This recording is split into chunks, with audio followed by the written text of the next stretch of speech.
Traffic પોલીસના towing સ્ટેશનમાં ફરજ બજાવતો પોલીસ કોન્સ્ટેબલ મેમો નહીં આપવા બદલ વાહન ચાલક પાસેથી ₹400ની લાંચ લેતા રંગે હાથ ઝડપાઈ ગયો હતો। આ અંગેની વિગત એવી છે કે શહેરના જુદા જુદા વિસ્તારોમાંનો પાર્કિંગ ઝોનમાં મુકાયેલ વાહનોને શહેર ટ્રાફિક દ્વારા ટોઈંગ કરી ટોઈંગ સ્ટેશન ખાતે લાવવામાં આવ્યા બાદ ટોઈંગ સ્ટેશન ખાતે ફરજ પરના ટ્રાફિક પોલીસ કર્મચારીઓ જુદા જુદા બહાના હેઠળ વાહન ચાલકોને મેમો નહીં આપવા બદલ વાહન ચાલકો પાસેથી ₹500 થી 700 જેટલી લાંચની રકમની માંગણી કરી તેવી માહિતી એસીબીને મળી હતી। દરમિયાન એસીબી દ્વારા એક વાહન ચાલકની મદદ મેળવી ડિકોય છટકાનું આયોજન કરવામાં આવ્યું હતું। એસીબીના મદદનીશ નિયામક પીએચ ભેંસાણીયાના માર્ગદર્શન હેઠળ પીઆઈ એએન પ્રજાપતિ સ્ટાફ સાથે છટકું ગોઠવ્યું હતું। વાહન ચાલકનું વાહનનો પાર્કિંગમાં લઈ તેને મોતીબાગ ખાતેના ટોઈંગ સ્ટેશન ખાતે લાવવામાં આવ્યું હતું।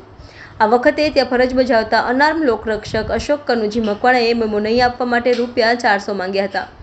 લાંચની રકમ સ્વીકારતા જેસીબીની ટીમે લોકરક્ષક અશોક મકવાણાને ઝડપી પાડ્યો હતો।